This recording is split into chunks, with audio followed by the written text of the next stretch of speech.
So could we have our presenters come back to the stage, because this is the question and answer period. So while they are coming up, just a few reflections. Earlier I spoke of access, and we are definitely seeing access in various forms, both earlier and now, to information, to services, and ways to enhance our experience. You know, so many of us now have what I call the Amazon expectation. You know, in order to access information and the ease, you know, click and ship. And, you know, talking about how more of what we deliver on the public lands can meet those expectations. The level of service. We talked about the, you know, concessionaires and their ability to provide the type of services and quality of experience. And then, of course, you know, mobile apps, you know, that the comfort, the information, as well as access to even more awe, more wellness, more enjoyment of the experience than you might be able to find out on your own. So I hope you all came up with some great questions for these folks, and I'm looking for the first volunteer. Oh, well, you're early. So. This is for Warren. How hard was it to get a 30-year lease, and really how long does it take to get permission to do something different once you submit a plan? I really wasn't in the agency. I will tell you that to some extent, they called me. So I missed the whole agency change process. But I will tell you that my memory is that the TVA had this coal ash spill. It was really kind of put the whole agency under scrutiny. And basically, they had zero desire to get any bad press or spend any resources on anything other than getting their core business in order. So I think that sort of emergency, I think they moved pretty fast. It's easier for an agency like that where recreation isn't all they do. I think it's easier for them to say, hey, it's, you know, this is a side focus for us. We're comfortable with putting it away. The 30-year, we actually didn't ask for it. They presented that as an opportunity, and we went for it. And what that did for us is if they had said 20, we still would have probably gone for it, but we would have probably done fewer things. And it also means we would have rushed, and anything we did in the first 2 or 3 years would have been it, and we would have stopped. Whereas now, with still another 25 years left, we're still putting investment in those places. We can keep going because we still have 20-plus years sort of hence. So I don't know what kind of work it was on their side. I know it's a lot of work in other agencies. I mean, we've had this discussion with the Forest Service for years, and I've made proposals, and Derek knows this because he asked for them, but I've made proposals to the Forest Service where I've said there's places, say, a campground where it's going to have to close because the road is gone, and there's just no funds for that road. And I've said, hey, if you give me a longer term permit, I will relay that road.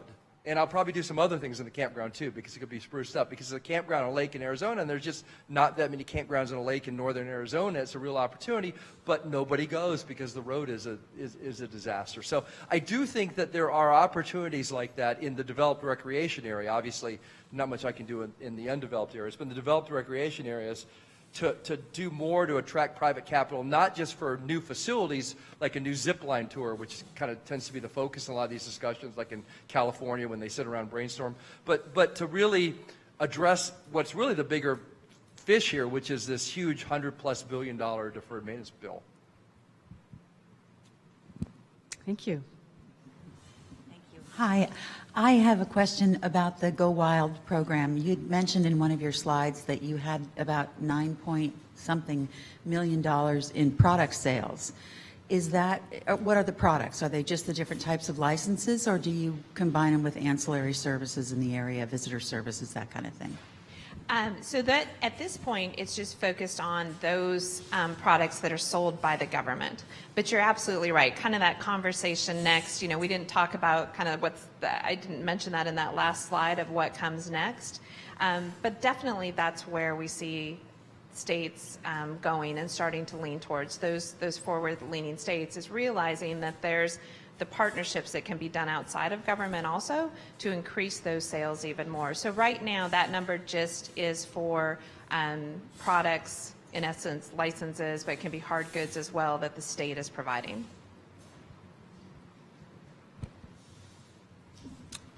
Another question for Angela.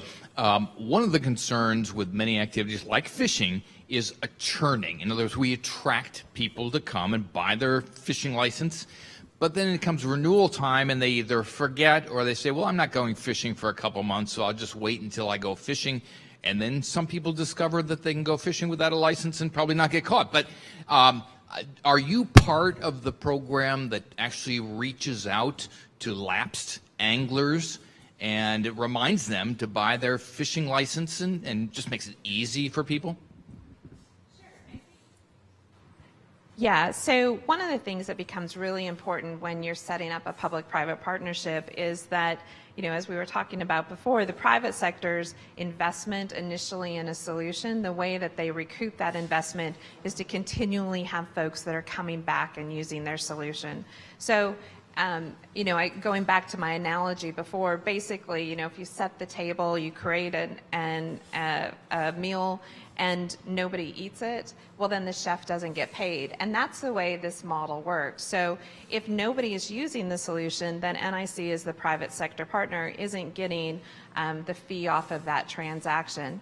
So what that does is it incents us, quite honestly. It incents us to look at customer support, to look at marketing. We create the marketing materials that then the state can put out. It's all with their guidance and partnership and understanding, but that onus and that responsibility, it gets put on the private sector, as well as then to look at those type of things like, are we having one-time visitors? Are there ways that we can maybe combine notices around different licenses that encourage folks to renew? Can we present, market research that shows to the state, if you were to do a 5-year license, then you're going to get this kind of return on investment, or those type of things, just considering those. Those are the type of things that we bring forward to the state or to the government, and then they make the decision on. This is a question for Thomas. I agree that increased technology is part of our reality. Have you considered using Fitbit technology in any of the trail monitoring? I've been fascinated by people that just get focused on how many steps they're going to take and how many floors. Been interested in putting it in our trailheads. You can expect to have so many steps, so many floors. You can get your heart rate up or whatever data, and they can have that information for people visiting. Yeah, it's something we hope to add to the platform so that people can track how far they've gone, how calories, tying in that same kind of Fitbit, but now they're already using the app, so to leverage that. We bid on a couple projects recently. We did not win the projects, or one of the projects is a big one about kids in the outdoors. It's a really big program that's got a corporate sponsorship from one of the big insurance companies.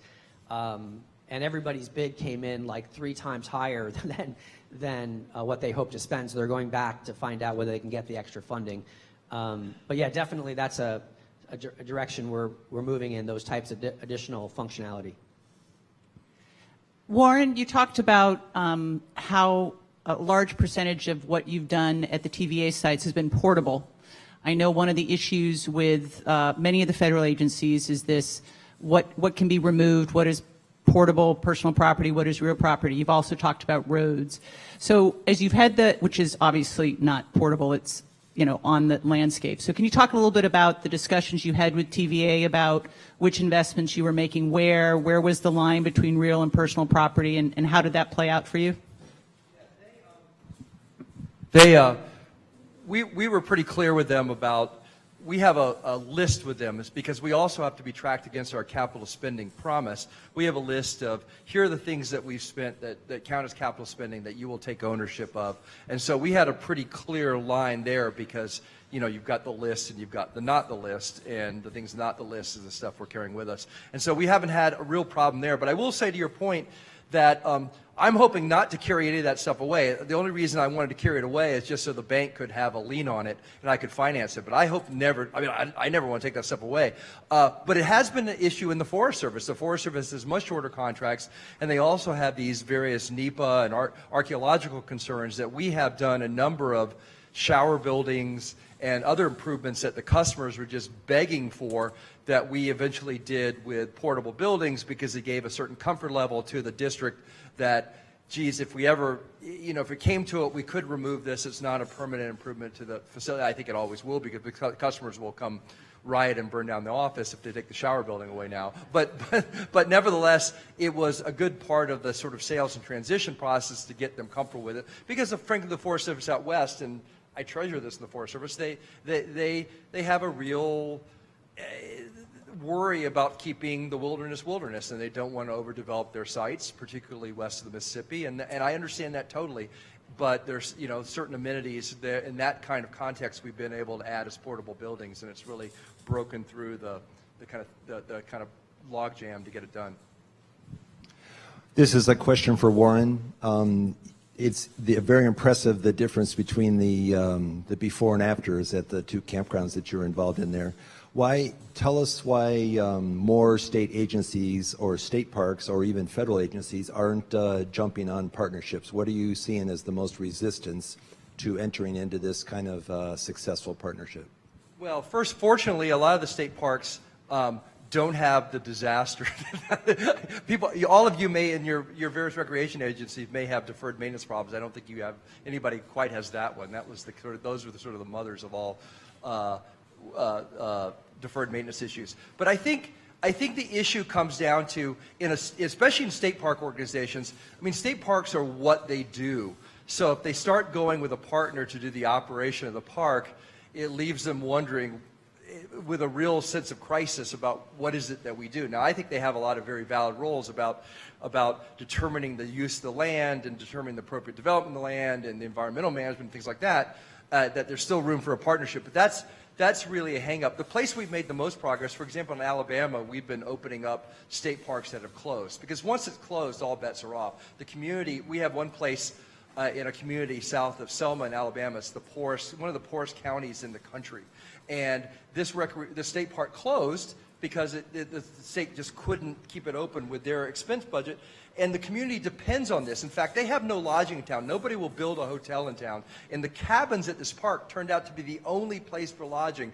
The meeting room at this park was the only place you could have a wedding reception, like in this whole community. And so we showed up to reopen the park, and literally the mayor met us at the plane, and we're on the front page of the paper, and everybody's celebrating. So it's really, that's been tremendously exciting, because the places we make the most progress is there's plenty of places that have had to close facilities or face facility closures, and I'm happy to make that our bailiwick, because I know in a lot of states there's Alabama where they keep coming to us with more parks to open. So it's been a good partnership.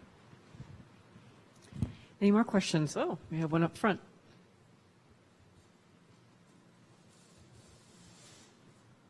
Warren, this is for you. Let's talk a little bit about pricing.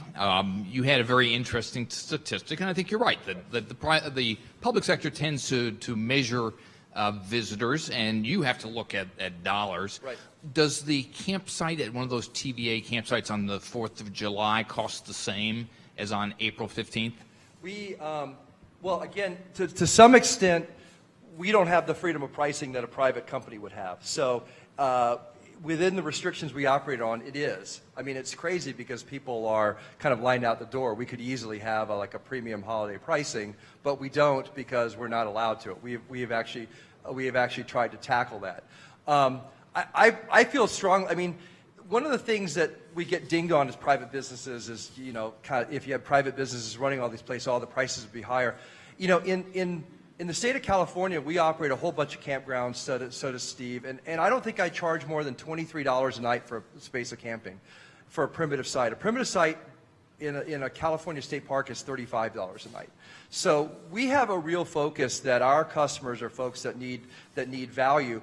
But I'm a believer that I still think you could serve those value customers even better if July 4th was $28 and then the off season was $18, because then they can say, okay, well, if I can't really afford the recreation or can't afford a whole week, but I could afford it in May or in June, I just have to find something else to do with July 4th. And I think that would be a much better value proposition for everyone to be able to have that pricing differentiation. But that's a struggle working with our agencies and kind of getting through that.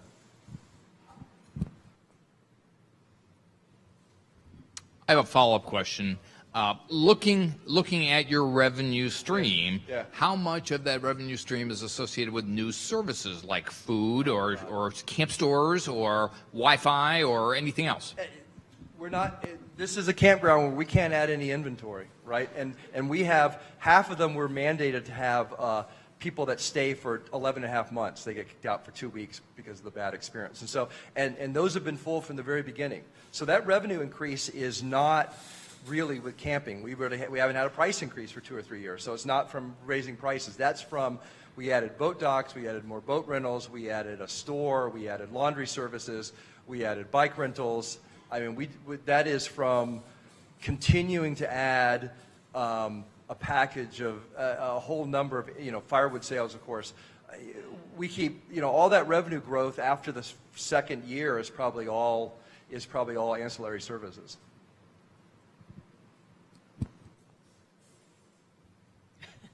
Number 3. All right. Moving back to Angela. Tell us now, Wisconsin. Let's say I'm coming in from the state of Ohio. I know about this campground operation in there, and I know I need a fishing license. Can I go to the Go Wild site and reserve a campsite as well as buy a fishing license and other kinds of things at this point, or is that conceivable as a service? We're not there yet. But absolutely, I think that vision, where the state has consolidated, you saw that long laundry list of all the licenses and so forth into one location. At the state level, much like at the federal or local level, a lot of times you have the DNR, the Department of Natural Resources, that manages hunting and fishing licenses, and then you have the state parks. And most of the time their systems are disparate and separate. So there is absolutely a movement where you can take and start to combine that experience. And we're really excited also about taking that experience to the next level and combining it into the federal space. So I think about even going a step further. So one night I want to stay in a Wisconsin state park, but then I also, the next night, want to stay in a national park within Wisconsin. And when I go to make my reservations for my family, because I'm the one planning it beforehand, I want to check it all off. I want to do it all.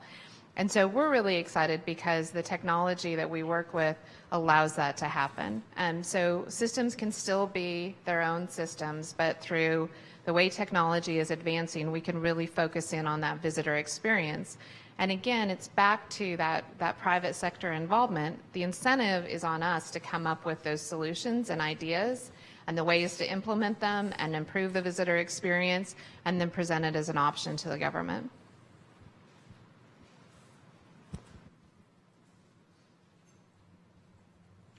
Well, I'm going to take it this time, and then there's someone in back.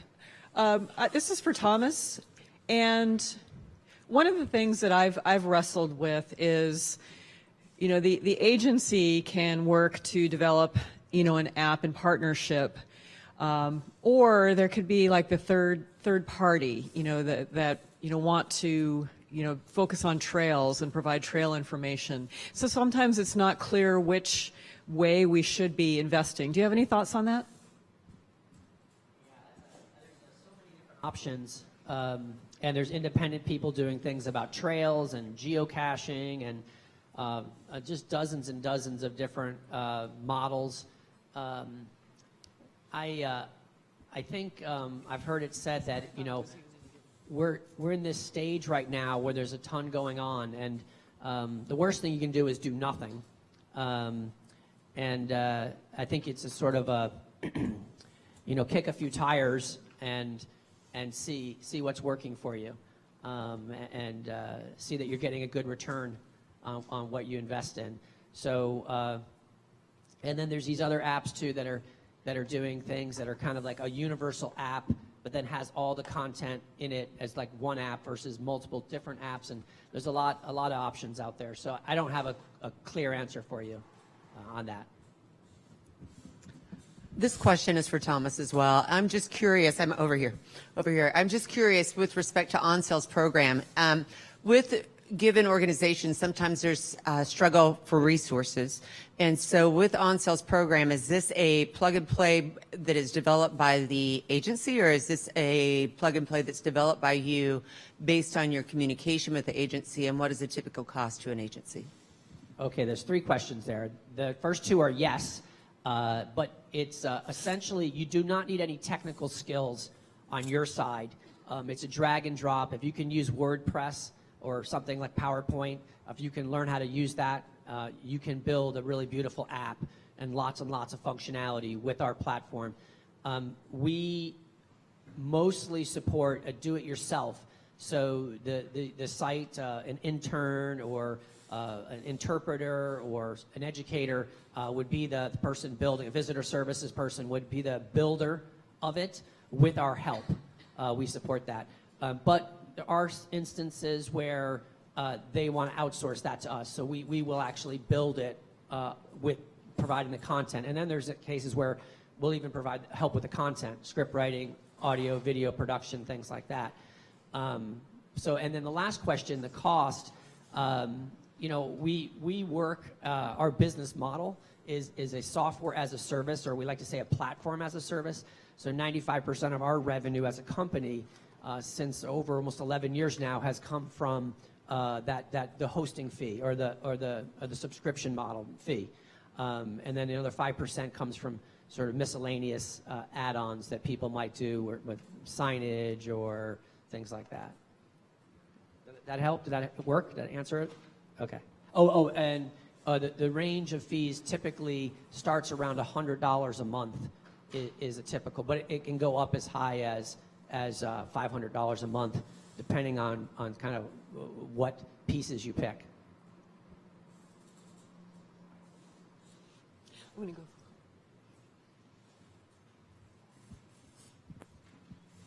Hi. I'm actually not asking a question. I'm just going to supplement Thomas's answer because I'm helping on the Forest Service side to build the app. And so the program, the way that we designed it is, as Thomas said, as an agency, we're very decentralized, and we thought it was very important that the forests have ownership over what they think is the important information for the visitors to have, because it really varies from region to region and forest to forest. And with our model, we're trying to encourage not just one person to be the builder of the app. We don't want it to be somebody's baby. Specifically because in the Forest Service, people are moving around all the time. And so we picked OnCell because their app builder is very simple. And even somebody who is not technologically savvy is able to drag and drop. We pretty much all know how to use Outlook, and we know how to use all of these programs or PowerPoint or whatever, and we know how to use a scanner. So if you have a brochure at your visitor center, you scan it, you digitize it, and you can drag and drop it into the app. And so a lot of our content is built that way. It's interpretive information that already exists, but we're digitizing it and we're putting it in the hands of our visitors who already have their phones out because they used it to get directions on how to get to the visitor center.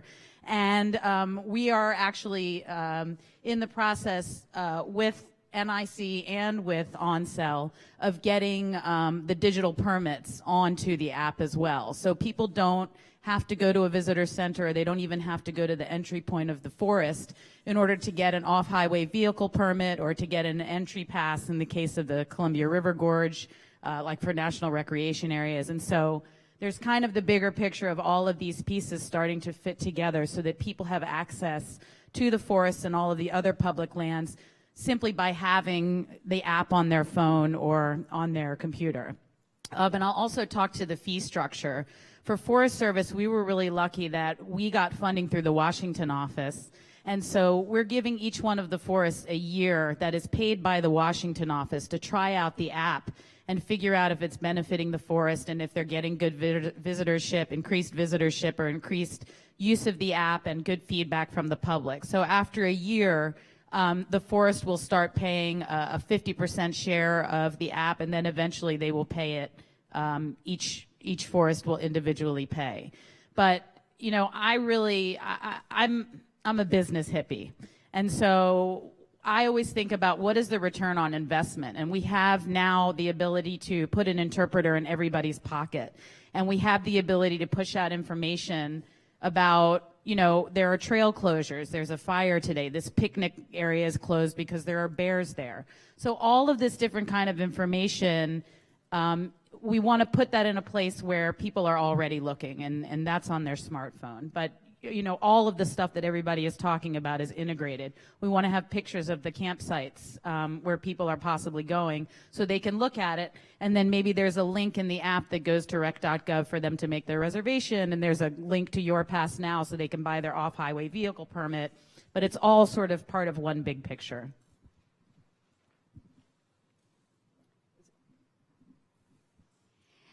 Hi, my question is for Warren, but Angela and Tom, please feel free to address it if you'd like to. Warren, I'm trying to still understand your model, and I'd like you to please help me understand what is the single biggest or even one of the biggest criticisms for the solution that you provide or the model that you have, and what is your response to that? Well, the problem is there's the public criticism and there's the actual criticism nobody will voice. So the public criticism is always, you know, the private company's going to come in there, they're going to have no sense of the public lands, they're going to build a McDonald's in front of Old Faithful, they're going to jack the prices to the ceiling. And those things just don't happen. In fact, they can't even happen in the structure of these agreements because I can't put two boards together without the approval of the agency. I can't change the prices without the approval of the agency. In almost every state I operate, my prices are lower, fees are lower than the agency's own prices when they operate with their folks, just because we can do it a lot less expensively.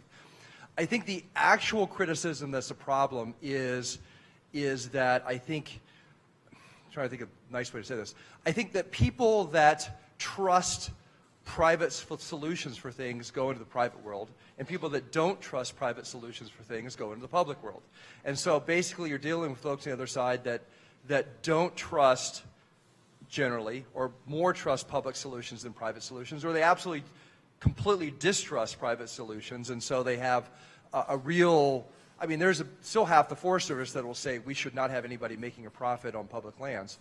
And combined with that, I think there's, within agencies, particularly ones that are dedicated to it, you see that the Forest Service and TVA have done a lot of this. The state parks agencies almost have done none of this, of like turning over whole parks. What's the difference? Well, running parks is all the parks agencies do. And so if you start talking about, you know, this is people I know that might get laid off, and this is, you know, this is the agency, you know, we all as management get rewarded for the, and we have prestige based on the size of our headcount and the size of our budget, and you're attacking a lot of things within that, plus we don't really trust you anyway because we came here because we trust the public to run these lands and not private people, or we wouldn't be in this agency. So that's the real underlying disconnect, and why we probably make our most progress when parks are faced with closure, because then it's now suddenly a win-win for everybody, because for the agency, you know, you can't really, even if they distrust you privately, you can't really screw it up too bad, because can't be worse than closed.